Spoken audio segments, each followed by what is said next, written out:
এক আল্লাহর বান্দা বড় গরিব মানুষ, অসহায় মানুষের কাজ করে দিন আনে দিন খায়।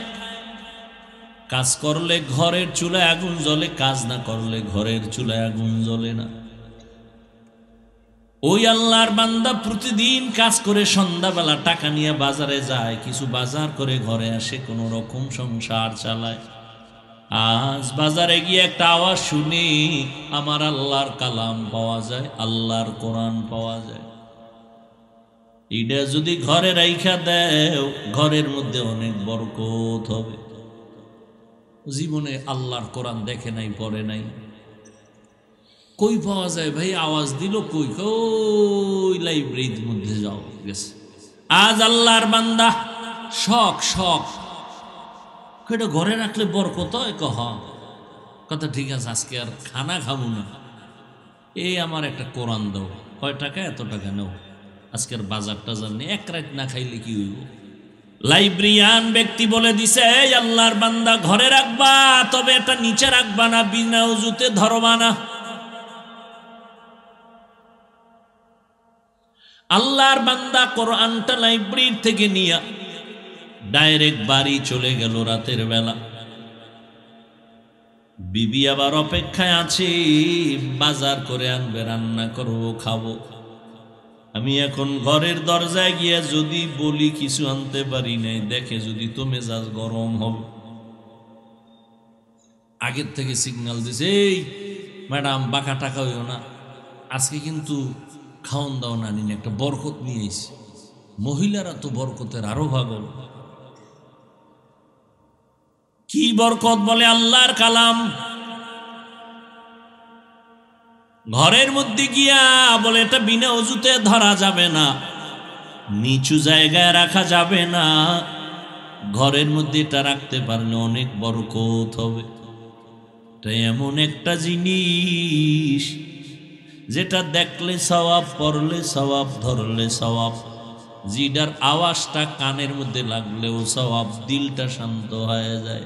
সারাদিন আবু জাহাল নবীরে গালি দেয়, আর রাতের আধারে গোপনে গিয়া আমার নবীর জবান মোবারকের তেলাওয়াত গোপনে গোপনে শুনে।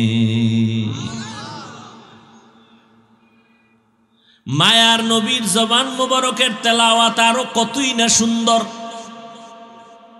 হাসরের ময়দানে আমার আল্লাহ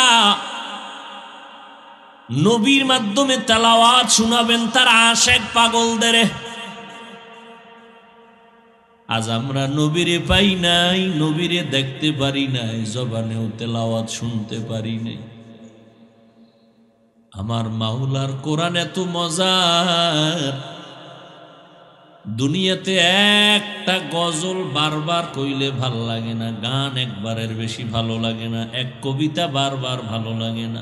আর কোরআন যত শুনি কেমন যেন তেন ততই মজা লাগে। এতই মজা মরা পর্যন্ত তৃপ্তি মিটে না।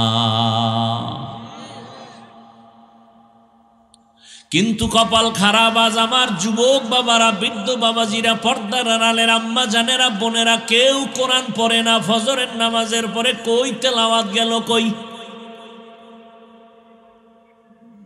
মক্তব নাই, তেলাওয়াত নাই। অথচ আমি শুনছি একজন বড় ভালো ব্যক্তি থেকে, মিশর এলাকায় নাকি যারা চাষাবাদ করে ওরাও কোরআন পড়ে শুদ্ধ করে। কোরআন যেই ঘরে থাকবে রহমত।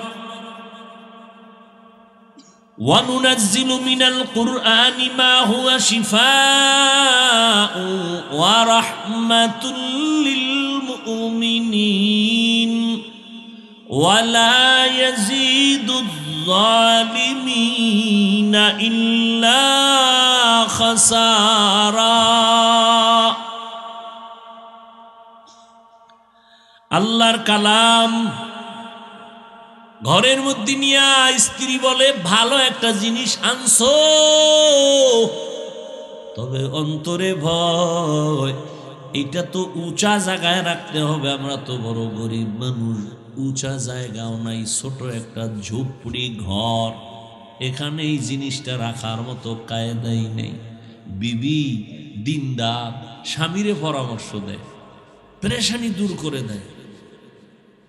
আর আমগো আম্মা জানেরা পেরেশানি খেলি বাড়ায়, হুদা জায়গায় একটা টেলিফোন করে একটা পেরেশানি দিয়ে রাখবে। আল্লাহর বান্দি বলে দরকার নাই বেয়াদবির থেকে বেঁচে থাকি, কাল সকালবেলা না হয় এখন পারলে ফিরাইয়া দাও, এখন পারবো না কালকে দিতে হবে। কয় এটা ফেরত দিয়ে সঙ্গ করে রাখা যাবে না, রাখার জায়গা নেই, তাই হুদা এটা নিয়ে একটা বটদোয়ার তলে ভরুম, এটা দিও। আচ্ছা ঠিক আছে কালকে দিব, আজকে কি করা যায়? আজ রাতটা তো অন্তত রাখতে হবে, কেমনে রাখবো? কোরআন এটা উঁচু জায়গায় রাখতে হবে, রাখার জায়গা নাই, কি করা যায়? আল্লাহর বান্দি, ঈমানওয়ালা বান্দি, দ্বীনের মুহাব্বতওয়ালা বান্দি ডাক দিয়া কয় স্বামী আমার, আমি একটা পরামর্শ দেই, দেখেন হয়নি কি? অর্ধরাত্র আমি মাথায় নিয়ে কোরআনটা দাঁড়ায় থাকবো, আপনি ঘুম যাবেন, বাকি অর্ধরাত আমি একটু বিশ্রাম করব, আপনি মাথায় নিয়ে দাঁড়ায় দাঁড়ায় কোরআন পাহারা দিবেন। স্বামী বেচারা ডাক দিয়ে কয় আল্লাহর শুকর, তুমি যেহেতু রাজি হয়ে গেছো, অর্ধরাত্র আজকে না ঘুমাইলে কি হবে, আমি কোরআন মাথায় নিয়ে দাঁড়ায় থাকব। দুইজনেই সিদ্ধান্তে এক হইয়া টাইম ভাগ করে অর্ধরাত আল্লাহর বান্দা মাথায় কোরআন নিয়ে দাঁড়ায় আছেন, বাকি অর্ধরাত স্ত্রী মাথায় কোরআন নিয়ে দাঁড়ায় আছে। ফজরের আজান হয়ে গেছে,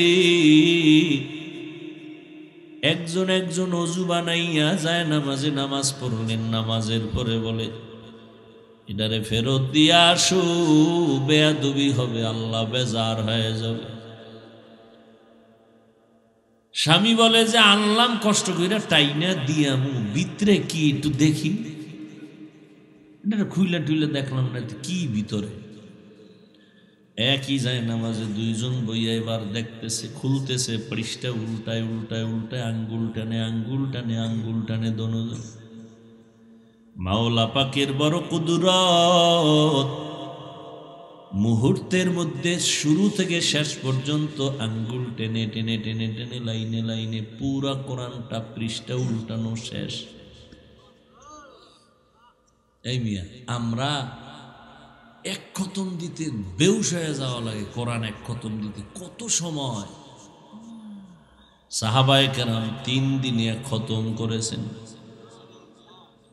তামিমে দারি রাদিয়াল্লাহু আনহু প্রতি রাত 300 রাকাত নফল নামাজ পড়েছেন, ফরজের বাহিরে 300 রাকাত। সুবহানাল্লাহ তো কইছেন, বাসায় একটু হিসাব করেন যে এটা কেমনে সম্ভব। সুবহানাল্লাহ তো বলছেন, হিসাব করেন বাসায় বইয়া শুইয়া শুইয়া 300 রাকাত, কেমনে সম্ভব? আল্লাহ কয় আমি আল্লাহর কুদরতের দ্বারা সম্ভব। সময়ের মধ্যে আমি বরকত দেই, সময়ের বরকত এটা ধরা যায় না, বুঝার জিনিস, অনুভব করার জিনিস, এটা ক্যালকুলেটর কম্পিউটারে হিসাব মিলবে না।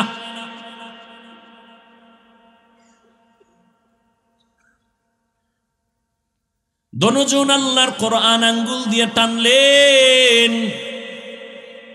এইবার বলে ও বিবি কিছু বুঝছো নি?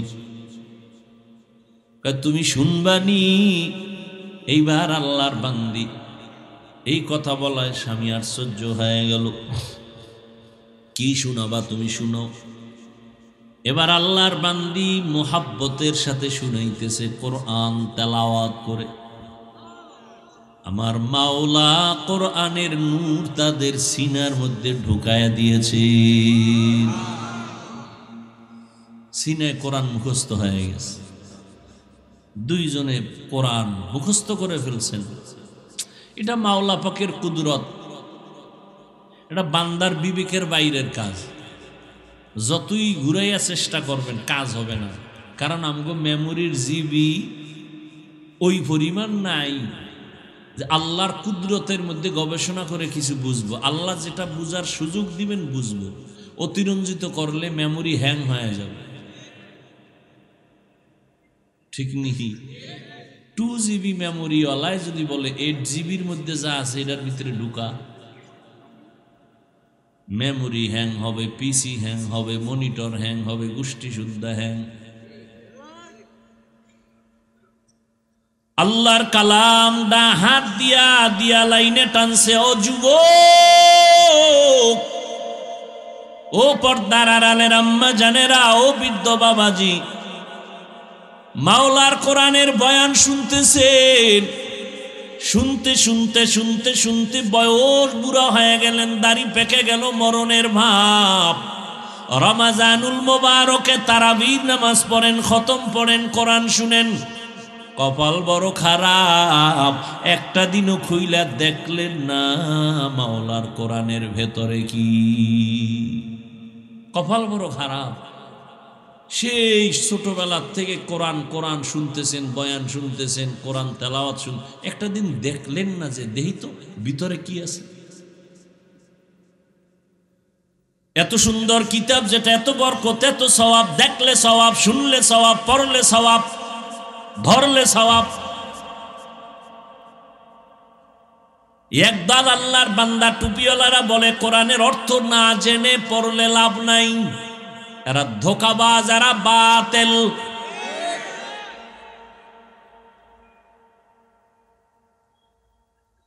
বরং রমজানে পড়বেন আরো বেশি সওয়াব। রমজানে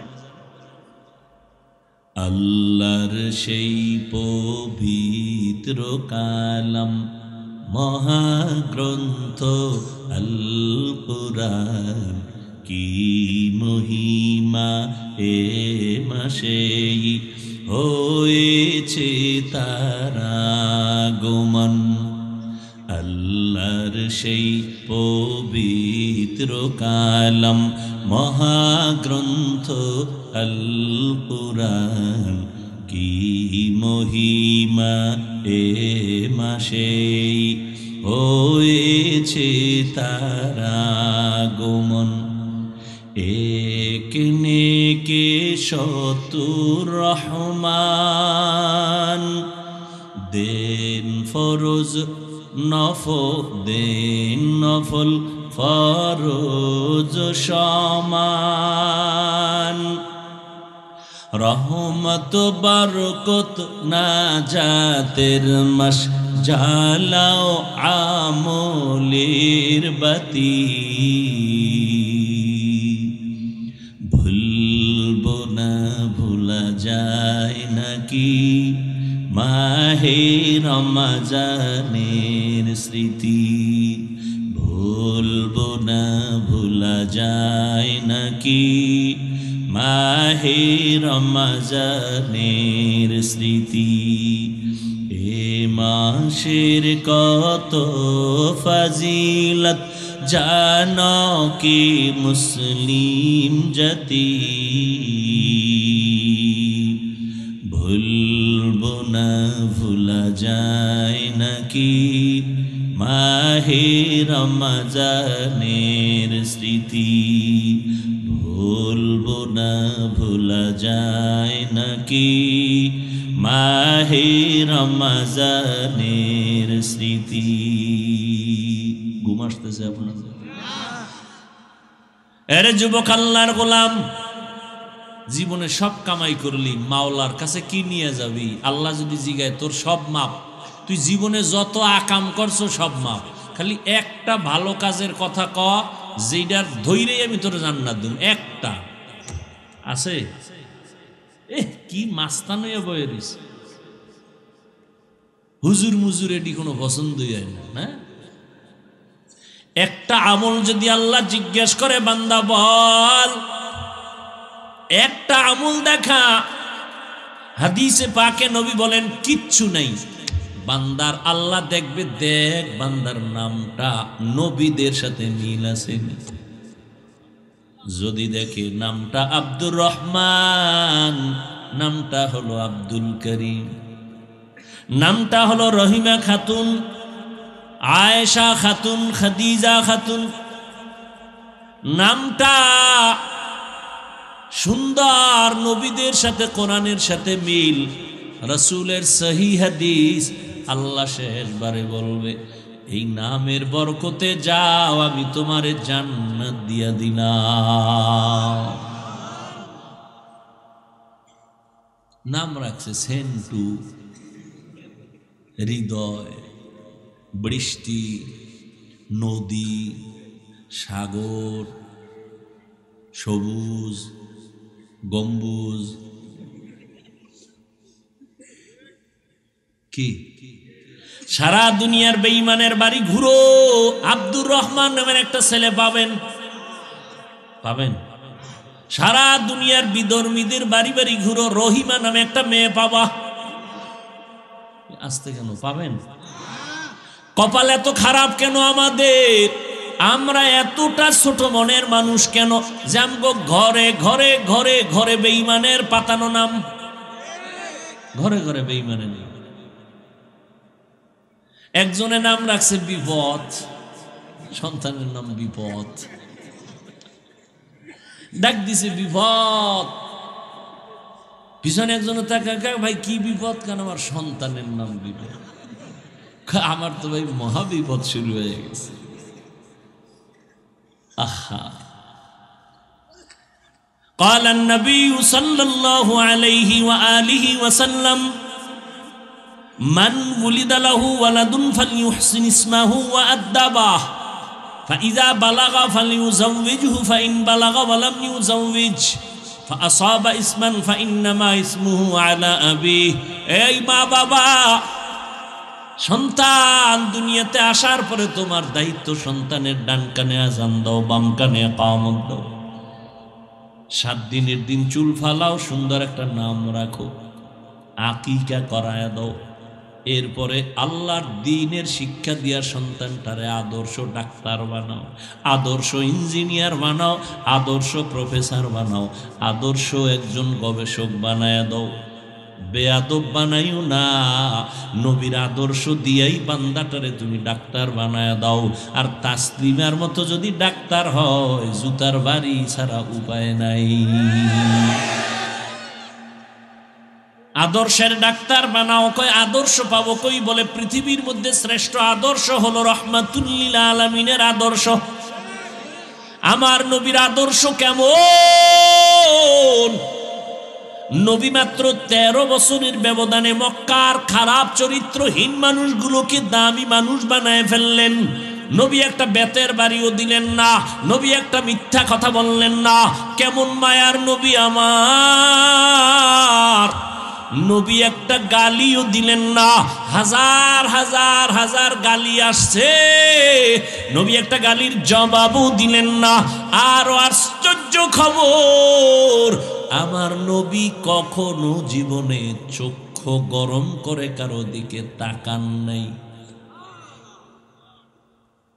কি যুবকেরা, সুবহানাল্লাহ না? ওগো নবীর উম্মতেরা, হয়ে আজি দিশাহারা,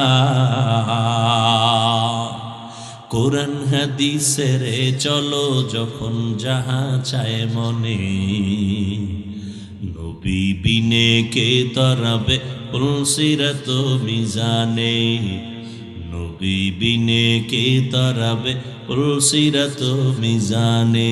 চলো চলো চলো মুমিন চলো নবীর সন্ধানে, নবী বিনে কে তরাবে পুলসিরাত মিজানে, নবী বিনে কে তরাবে পুলসিরাত মিজানে। খারাপ লাগেনি? এই গান গাইলে আমি পারি না গাইতে। এই বিছনায় প্রস্রাব করি, বুঝো কত ছোট।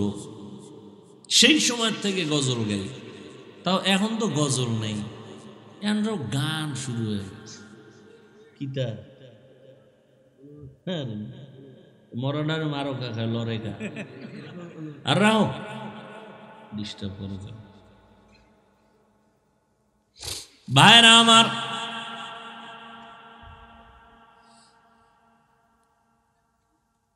আহ, নাত পড়বে, হামদে বাড়ি তাআলা পড়বে, চোখের পানি পড়বে, মানুষের আকর্ষণ বাড়বে আমলের দিক। কি গায় গানের মতো, এরম কইরা কইরা গান, এটি গজল, এ কমুনা আমার ভাইগো আবার কষ্ট লাগবে, কি করি, বললেও বিপদ, না বললেও বিপদ। আল্লাহ সবাইকে মাফ করো। এরে আল্লাহর বান্দা, কইতন কই গেছি গে জানি না, তবে এতটুকু বলতে পারি, আল্লাহ যে কথা জবানে বলাবেন ওই ভরসা করে বসছি, এবং এখানের জন্য যেই কথা প্রয়োজন আল্লাহ তাই বলাবেন, আমি বিশ্বাস করি। আয়াত কিন্তু নিছি জাহান্নামের আগুন থেকে বাঁচো। ইয়া আইয়ুহাল্লাযীনা আমানু কু আনফুসাকুম ওয়া আহলিকুম নারা, ও মুমিন জাহান্নামের আগুন থেকে নিজেকে বাঁচাও, তোমার আহালকে বাঁচাও। এক নাম্বার দায়িত্ব নিজেকে বাঁচাও, 2 নাম্বার দায়িত্ব তোমার আহালকে বাঁচাও। ও আব্বা আম্মারা, আপনাদের সন্তান আপনাদের আহাল, আপনিও জাহান্নাম থেকে বাঁচবেন, আপনার সন্তানদেরও বাঁচাবেন, নিজেও নামাজ পড়বেন, সন্তানদেরকেও নামাজি বানাবেন, নিজেও কোরআন শিখবেন পড়বেন, সন্তানদেরকেও কোরআন শিখাবেন পড়াবেন, নিজেও হালাল খাবেন, সন্তানদেরকেও হালাল খাওয়াবেন। খবরদার নিজেও সুদ খাবেন না, নিষ্পাপ সন্তানগুলোকে সুদের টাকা খাওয়াইয়া পবিত্র রক্তটারে নাপাক বানাবেন না। কত বড় কুলাঙ্গা, নিজে হারাম খায়, যাইনা শুইনা খাক, মরার পরে ভিডাভিডি যাওয়া হবে, কিন্তু তোমার ঘরের মা, তোমার ঘরের বাচ্চাটার কি দোষ? ও রক্ত তো পবিত্র, ওকে কেন হারাম টাকা খাওয়ায় রক্ত নষ্ট করলা? নিজেকে জাহান্নাম থেকে বাঁচাও, তোমার আহালকে বাঁচাও। ও স্বামী, নিজেকে জাহান্নাম থেকে আগে বাঁচাও, তোমার আহাল তোমার স্ত্রীকে জাহান্নাম থেকে বাঁচাও। নিজেও টেলিভিশন দেখবা না, স্ত্রীকেও দেখার থেকে ফিরানোর চেষ্টা করো, নিজেও নামাজ পড়েন, স্ত্রীটাকেও নামাজি বানাবেন, কারণ গাছ ভালো হবে, সফল ভালো হবে। আম্মা জানের আদর্শ যদি ভালো হয়, সন্তান ভালো হবে। এই দুনিয়াতে যত ভালো ভালো সন্তান আছে, সব হলো মা বাবার অবদান, মায়ের আদর্শের কারণে। মায়ের আদর্শ ভালো তো সন্তান ভালো। যেই গাভী ভালো, ওই গাভীর দুধ বেশি হয়। আপনারা গাভী কিনতে যান দুধ পান করার জন্য, আগে জিগায় মায়ের দুধ কয় কেজি হইতো, কয় 20, তাহলে বাচ্চাটার অন্তত 15 কেজি হতে পারে, ঠিক নেই? একটা গাভী কিনতে গিয়া মায়ের খবর নিলেন, একটা বিবাহের পাত্র দেখতে গিয়া পাত্রীর কাছে জিগাইলেন না এর মা পর্দা করেনি, এর মা কোরআন পড়তে জানেনি। কারণ মা যদি কোরআন পড়নেওয়ালা হয়, পর্দা করে, মেয়েটাও পর্দা করার মধ্যে আসতে পারে, ফায়দা হবে, কোরআন পড়লে লাভ হবে। ঘরের মধ্যে আম্মা যান কোরআন পড়তে, ফেরেশতা ঘরটা পাহারা দিবে। জাহান্নামের আগুন থেকে নিজেকে বাঁচান, আহালকেও বাঁচান। কেন? বলে ওয়াকুদুহান নাসু ওয়াল হিজারা, জাহান্নামের আগুনের ইন্ধন হবে মানুষ আর পাথর। দুনিয়ার আগুন আগুন, জাহান্নামের আগুনটাও আগুন। দুনিয়ার আগুনের দ্বারা মানুষের উপকার হয়, মাঝে মাঝে ক্ষতিও হয়, কিন্তু জাহান্নামের আগুন সব সময় ক্ষতি আর ক্ষতি আর ক্ষতি। দুনিয়ার আগুন নরম, জাহান্নামের আগুন বড় হার্ড। দুনিয়ার আগুন হাতে লাগলে হাত জ্বলে, পাও জ্বলবে না। জাহান্নামের আগুন যে কোনো জায়গায় শরীরে লাগবে, কলিজাটা পর্যন্ত ভুনা হয়ে যাবে। দুনিয়ার আগুন জ্বালাইতে নরম জিনিস লাগে, খের কুটা কেরোসিন। জাহান্নামের আগুন এত ভয়ঙ্কর, আল্লাহ বলেন এই জাহান্নামের আগুন প্রজ্বলিত করতে আমি প্রথম শক্ত জিনিস ব্যবহার করব। আর ওই শক্ত কি ব্যবহার করব জানুনি মানুষ? আমি জাহান্নামের আগুন জ্বালাইতেই ব্যবহার করব মানুষ আর পাথর। কোন মানুষ বলা হয় যায় না, কোন মানুষ দিয়া জাহান্নাম বানাবেন বলা যায় না। রাসূলের সাহাবী আবু হুরায়রা রাদিয়াল্লাহু তাআলা আনহু একজন মুহাব্বতের সাহাবী বলেন, ও ভাই আবু হুরায়রা, আপনি নবীর সোহবতে বেশি সময় কাটাইছেন, নবীজির এমন একটা হাদিস আমাকে আপনি শুনাইবেননি? আবু হুরায়রা রাদিয়াল্লাহু তাআলা আনহু বলেন, ঠিক আছে, আসেন আমি শুনাবো। একটা নির্জন জায়গায় বসছে, দুইজনে বই আবু হুরায়রা বলেন, ও ভাই, ওই হাদিসটা আমি আপনাকে আজকে শোনাবো যেই হাদিস আমাকে নবী শুনাইছেন। এই রকম নিরিবিলি একটা ঘর, কেউ ছিল না, রহমতের নবী আর আমি আবু হুরায়রা ছাড়া কেউ নাই। এ কথা কইয়া একটা চিৎকার দিয়ে বেহুশ হয়ে পড়ে গেছে। আবু হুরায়রা রাদিয়াল্লাহু আনহু হুশে আসছেন। হুশে আসার পরে আবার বলতেছেন, ভাইজান আমি ওই হাদিসটা আপনাকে শোনাবো যেই হাদিস আমাকে নবী মোহাব্বত লাগায় শুনাইছেন। এমন একটা নির্জন জায়গা যেখানে নবী আর আমি আবু হুরায়রা ছাড়া কেউ ছিল না। আবু হুরায়রা এই কথা বইলা আবার একটা চিৎকার মেরে বেহুশ হয়ে গেছে। আবার হুশে আইসা আবার বলেন, ওই হাদিসটা শোনাবো যেই হাদিসটা নবী আমাকে একা একা শুনাইছেন। আবার বেহুশ। এইভাবে কয়বার বেহুশ? কয়বার? চতুর্থবারে কয়, ভাই শুনেন, মায়ার নবী হাদিস আমাকে শুনাইছেন, কিয়ামতের ময়দান কায়েম হয়ে যাবে। আবু হুরায়রা কাঁদেন আর বলেন, নবীজিও কান্না করে হাদিসটা শুনাইছেন। কিয়ামতের ময়দান কায়েম হয়ে যাবে। ময়দানটা সমতল, এই জমিনটাই হবে কিয়ামতের মাঠ। এই যে আমরা জমিনে বসে আছি, এটাই কিয়ামতের মাঠ। কিচ্ছু থাকবে না, পুরা জমিনটা সমতল হয়ে যাবে। আল্লাহ পাক মানুষগুলোকে উঠাবেন, সব মানুষ দাঁড়াবে, নারী পুরুষ সব একেবারে উলঙ্গ। সূর্যটা নিচে নেমে আসবে, সূর্যর তাপ জমিনে দেওয়া হবে। অপর দিকে জাহান্নামের আওয়াজ, ওদিকে আমার আল্লাহ রাগান্বিত আওয়াজ দিয়ে বলবেন, লিমানিল মুলকুল ইয়াউম লিল্লাহিল ওয়াহিদিল কাহ্হার। হাসরের ময়দানটা এই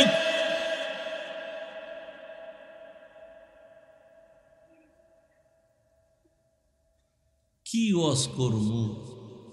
মাদ্রাসা চালানের টাকা টোকা থাকলে ওয়াজ মজ একেবারে বাদই দিয়ে দিতাম। আপনারা কি এখানে খাইতে আইছেন? আচ্ছা, বাদাম খাইলে কি পেট ভরবে? কি শুরু হইল? ওয়াজের প্যান্ডেলে বেচা কেনা কেন? কিছু আল্লাহর বান্দা আছে এতটা মূর্খ, এতটা দুর্বল অন্তর ইমান, ওয়াজে একটা বেলুন কিনতে কিনতে বাড়ি যায়, বেলুন কেলে, মাছের ছবি কিনে। এখানে হইতেছে জান্নাতের বাগান সওয়াব, আর ওদিকে মার্কেটে হইতেছে ডাইরেক্ট স্পষ্ট তাজা কবিরা গুনাহ, নারী পুরুষ সমানে করতেছে। কি এক ওয়াজ! আহা, এই জন্য ওয়াজ বাড়ছে কিন্তু ফলাফল জিরো। মসজিদ সুন্দর, মুসল্লিদের অন্তর সুন্দর না।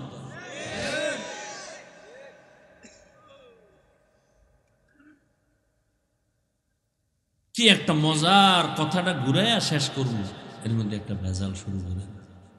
একটা লোক যদি অন্য মনস্ক থাকে তো এই বয়ান কি? আমি শুনেন, বয়ান কোনো বক্তার ক্রেডিটে বয়ান হয় না, এটা মনে রাখবেন আজীবন। বক্তার বাহাদুরি খুব এলেমলা, আল্লাহর কসম, বক্তার বাহাদুরি দিয়া বয়ান হয় না। যত বড় পিসাব হোক আর যত বড় কামেল অলি হোক, বয়ান হয় এই শ্রোতাদের কলবের আকর্ষণে।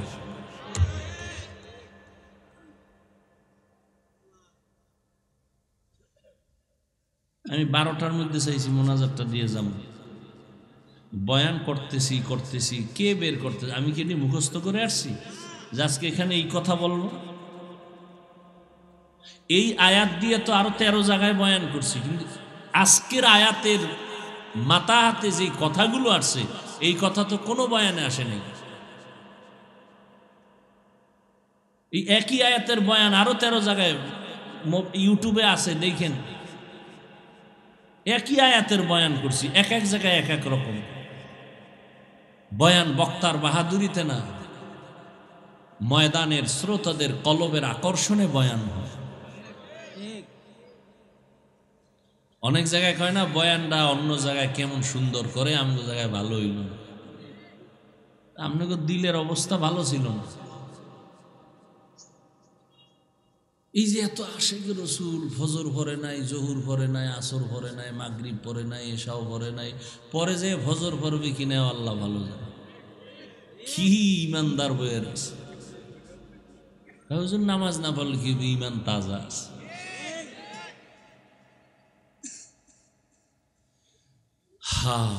আবু হুরায়রা রাদিয়াল্লাহু তাআলা আনহু কান্না করলেন আর বললেন, কিয়ামতের মাঠ কায়েম হয়ে যাবে, আল্লাহ পাক রব্বুল আলামিন কাহ্হারিয়তের আওয়াজ দিবেন, হাসরের ময়দানের মানুষগুলো পাগল, সব উলঙ্গ। আম্মা জান আয়েশা রাদিয়াল্লাহু আনহা কয়, নবী লজ্জা করবে না? নবী বলেন, হাসরের মাঠ এমন ভয়ঙ্কর, কান্না করে করে মানুষ পাগলের মতো হয়ে যাবে, কেউ কারো দিকে তাকানোর সুযোগ হবে না। এমন ভয়ঙ্কর হাসরের মাঠ। আমার মায়ার নবী কান্না করেন, হাসরের মাঠের হালাতের কথা ভেবে ভেবে কাঁদতেছেন। এত এলেম, এত আমল, এত তাকওয়া, আবু বকর, ওমর, ওসমান জান্নাতের টিকিট পাইয়া তারাও কাঁদতেছেন, আল্লাহর আদালতে কেমনে দাঁড়াবো। আবু হুরায়রা বলেন, আল্লাহ আদালত কায়েম করবেন, তিনজন মানুষকে আল্লাহ ডাকবেন, তিনটা ব্যক্তিকে ডাকবেন, পিওর মানুষ, দুনিয়ার সমস্ত চোখ বলে এই তিনজন বিনা হিসাবে জান্নাতি। খুব খেয়াল করেন, আবু হুরায়রা বলতেছেন, নবী ওই হাদিসটা শুনাইছেন, কিয়ামতে আল্লাহ তিনজন ব্যক্তিকে ডাকবেন, দুনিয়ার চোখ বলে ওই তিনটা মানুষ বিনা হিসাবে জান্নাতি। কারা বলে? দুনিয়ার চক্ষু দেখে বলবে এই তিনজন কি? আবু হুরায়রা বলেন, ওই তিনটা মানুষ জান্নাতি, আল্লাহ ডাকবেন। প্রথম ব্যক্তিকে ডাকবেন, তিনি হবেন যুদ্ধের ময়দানে গলা কাটা শহীদ। আর একজন ডাকবেন, তিনি বড় হুজুর মাওলানা। আর একজন ডাকবেন, যিনি কোটি কোটি টাকা দান করে মাদ্রাসা মসজিদ করেছে। আপনাদের চোখ কি বলে? এরা জাহান্নামী। সবাই বলে এরা জান্নাতি। আবু হুরায়রা রাদিয়াল্লাহু আনহু কাঁদেন আর বলেন, নবী বলতেছেন, ওই শহীদকে আল্লাহ জিজ্ঞাসা করবেন, এই শহীদ, তুমি যুদ্ধের ময়দানে গলা কাটছো কেন বলো? শহীদ বলবে, আল্লাহ তোমার দ্বীনের জন্য আমি গলা কেটে দিলাম বেঈমানের মোকাবেলায়। কথা মাইনসে জানে তুমি দ্বীনের জন্য করছো, মাইনসে তো উপরেরটা জানে, আমি তো ভিতরের কলবেরটা জানি। আমি আল্লাহ জানি, তুমি তো আল্লাহর দ্বীনের জন্য করো নাই, তুমি করছো, তোমারে সবাই বীর মুজাহিদ বলবে, তোমাকে উপাধি দেবে, তুমি বীর যোদ্ধা, তুমি বীর পুরুষ, তুমি এই নিয়তে আসছো ময়দানে। আমি তো জানি তোমার অন্তরের হালাত। তখন বান্দা ভয়। আবু হুরায়রা বলেন, নবী বলতেছেন, আমার আল্লাহ রাগান্বিত হয়ে বলবেন, এই জাহান্নামের ফেরেশতা, এই নাফরমানের ধর, জাহান্নামের শিকল দিয়া বাঁধো।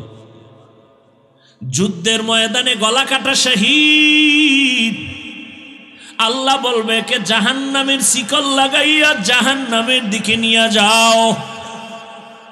আল্লাহর অর্ডার হবে, জাহান্নামের শিকল লাগাইয়া জাহান্নামের দিকে নিয়ে যাওয়া হবে। এরপরে আল্লাহ ডাকবেন, এই মাওলানা সাহেব দাঁড়াও।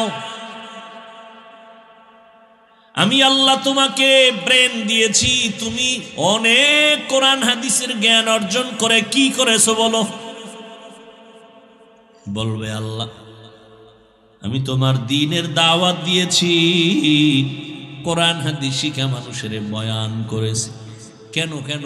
তোমার সন্তুষ্টির জন্য। কয় না না, মানুষ জানে তুমি আমার জন্য কাজ করছো, আর আমি আল্লাহ জানি তুমি নিজেকে মাওলানা বানানোর জন্য টুপি লাগাইছো, মানুষের বাহা বাহা পাওয়ার জন্য তুমি এই বেশ ধরেছো, মানুষের ধন্যবাদ পাওয়ার জন্য তুমি এগুলো করছো। আমি আল্লাহ জানি তোমার অন্তরের হালাত, তোমারে মাঝে মাঝে মুক্তি সাপ না বললে কষ্ট পাইতা, মাওলানা না বললে কষ্ট পাইতা। এগুলো তো দুনিয়ার জন্য, তুমি দুনিয়া কামাই করার জন্য এলেম শিখছো, দুনিয়ায় পেয়ে গেছো, আমার কাছে কিছু নাই। আল্লাহ বলবে জাহান্নামের ফেরেশতা এই মাওলানাকে ধইরা জাহান্নামের শিকল লাগাও, জাহান্নামের দিকে নিয়ে যাও। সর্বশেষ আল্লাহ পাক দানবীর টাকাওয়ালাকে ডাকবেন, ও দানবীর টাকাওয়ালা, আমি আল্লাহ তোমাকে গরিবী হালাতের থেকে তোমারে ধনী বানাইছি, বলো টাকা পয়সা কি করেছো? দানবীর বলবেন হে মালিক, তোমার দিন জিন্দার জন্য মাদ্রাসা বানাইছি, মসজিদ বানায় দিছি। আল্লাহকে এটা মানুষ জানে, কিন্তু আমি তোমার অন্তরের খবর জানি, তুমি মানুষের ধন্যবাদ পাওয়ার জন্য দান করেছো। তোমার নামটা বড় কইরা না বললে মনে কষ্ট পাইতা, কেউ জানে না আমি জানি। তোমার নামে আলহাজ না লেখলে কষ্ট পাইতা, কেউ জানে না আমি জানি। তোমারে যদি একটু সম্মানের চেয়ার না দিত তুমি কষ্ট পাইতা, আমি জানি। তাহলে তুমি টাকা পয়সা ব্যয় করছো মানুষের ধন্যবাদ পাওয়ার জন্য, সেটা দুনিয়ায় পেয়ে গেছো। আজ আমি মাওলার আদালতে তোমার কিছুই নাই। আল্লাহ বলবে জাহান্নামের ফেরেশতারা একে ধর, জাহান্নামের শিকল লাগাই একে জাহান্নামের দিকে নিয়ে যাও। ও আল্লাহর বান্দারা, আমি যে কথাটা বুঝাবার জন্য ঘটনাটা টানলাম, আবু হুরায়রা কান্না করে শুনাইছেন। ও আল্লাহর বান্দা, গলা কাটা শহীদের যদি এমন অবস্থা হয়, একজন দ্বীনের দায়ী মাওলানা সাহেবের যদি কিয়ামতের ময়দানে এমন হালাত হয়, একজন মসজিদ মাদ্রাসা দ্বীনের পথে দান কর্মীওয়ালার যদি এমন অবস্থা হয়, একটু চিন্তা করবেন আপনার আমার উপায়ে কি হবে সেই দিন। আজকে মনে হয় আমার মতো মাওলানা আপনারা কত সম্মানে আমাকে বসাইছেন, কিন্তু গুনার দিকে তাকায় দেখি মনে হয় এই মাঠে আমার মতো গুনাহগার আর একজনও নাই। আমার গুনার খবর আপনারাও জানেন না, আমার আব্বা আম্মা কেউ জানে না। আমার হাতের দিকে তাকাইলে মনে হয় হাত পাপের কারণে নাপাক, গুনার কারণে আমার জিহ্বা নাপাক। এই জিহ্বা দ্বারা কত গীবত করলাম, শেখায়াত করলাম, কত মানুষের নামে কত অপবাদ দিলাম। এই হাতের দ্বারা কত গুনাহ করলাম, চোখের দ্বারা কত গুনাহ করেছি। ও যুবক বাবারা, পাও দুইটা ধইরা ভুলে গেলাম। যদি বলো হাফিজ ভাই নিচে নাইমা পাও ধরেন, আমি তোমার পাও নিচে নাইমা ধরি। বলো বাবা, দরওয়াজা জানালা আটকাইয়া সারাটা রাত মোবাইলের দিকে তাকাইয়া কবিরা গুনাহ করলা। আমার মাওলায় যদি তোমারে অন্ধ বানাইতেন, বলো তুমি কেমনে রাতের বেলা মোবাইলে কবিরা গুনাহ দেখতা? এখনো কি তওবা করবা না? কয়দিন আর তুমি বাঁচবারে বাবা? তাকায় দেখো গাড়ির নিচে তোমার মতো যুবকের লাশ, পানির ভেতরে তোমার মতো যুবকের লাশ, ঘরের বিছানায় ঘুমের বিছানায় তোমার মতো যুবকের লাশ। ও আল্লাহর বান্দা, তুমি স্কুলে পড়ো, কলেজে পড়ো, চাকরি করো, বাধা নাই, নামাজটা ছাড়িও না রে বাবা। তোমার মতো যুবক স্কুল কলেজে পড়ে, নামাজ ছাড়ে না, তুমি কেন পারো না রে বাবা? তোমার মতো বান্দা রাস্তায় গাড়ি চালায়, নামাজ ছাড়ে না, তুমি কেন পারো না? তোমার মতো যুবক ব্যবসা করে, চাকরি করে, নামাজ ছাড়ে না, তুমি কেন পারো না? তোমার মতো যুবক কৃষি কাজ করে, নামাজ পড়ে, তোমার মতো বান্দা র্যাব আর্মি পুলিশ বিডিআরের চাকরি করে, ডাক্তার প্রফেসর ইঞ্জিনিয়ার, নামাজ ছাড়ে না, তুমি কেন পারো না রে বাবা? আমার মাওলার কোরআনটা কি মিথ্যা মনে করেছো? আমার নবীর কথাগুলো কি মিথ্যা মনে করেছো রে বাবা? একজন দুইজন তিনজনে বললে হয়তো সন্দেহ করতে পারো এ কথাটা মিথ্যা, কিন্তু আখিরাতের কথা, গুনাহগারের জাহান্নামের বয়ান তো লক্ষ লক্ষ নবীরা বললেন, লক্ষ লক্ষ সাহাবায়ে কেরাম একই বয়ান করলেন, কোটি কোটি কোটি কোটি ওলামায়ে কেরাম আল্লাহওয়ালারা একই বয়ান করে কবরে গেলেন। তাবলিগওয়ালারাও বলে গুনাহ ছাড়ো, নেক আমল করো। পীর সাহেবরাও বলে গুনাহ ছাড়ো, নেক আমল করো। আল্লাহওয়ালারা সবাই বলে গুনাহ ছাড়ো, নেক আমল করো। ওলামায়ে কেরাম বলে গুনাহ ছাড়ো, নেক আমল করো। ও যুবক, আজকে আমিও যদি তোমার মতো প্যান্ট শার্টটাই লাগায় রাস্তায় ঘুরতাম, দাড়ি কেটে, কেউ আমারে বাধা দিত না রে বাবা। এই টুপির কারণে মাথা গরম লাগে তাও জানি, দাড়ির কারণে যৌবনের ভাব চলে যায় তাও বুঝি, লম্বা জামা গায়ে পরার কারণে শরীরটা গরম লাগে, আটকা আটকা লাগে তাও বুঝি, শীতের মধ্যে ঠান্ডা পানি দিয়া ওযু বানাইয়া ফজরের নামাজ পড়তে অনেক কষ্ট তাও বুঝি। এই টুপিদারির কারণে আলেমরা অনেক গালি শুনছেন, ফাঁসি হয়েছে তাও জানি। এরপরও এখনো শুনি কত মানুষ, তোমরা তোমাদের মতো কত বান্দার আমগো গালি দাও, পাঁচকল্লি বলে গালি দাও, চরমনাইরে গালি দাও, তাবলিগওয়ালাদের বিরুদ্ধে বলো, দেওবন্দীদের গালি দাও, জানি শুনি, তারপরও কোনো জবাব দেই না। বাবা, এরপরও কেন টুপি ফালাই না, নামাজ সারি না, দাড়ি কাটি না? একমাত্র কারণ আমার কবরে আমি যাব, তুমি যাবা না।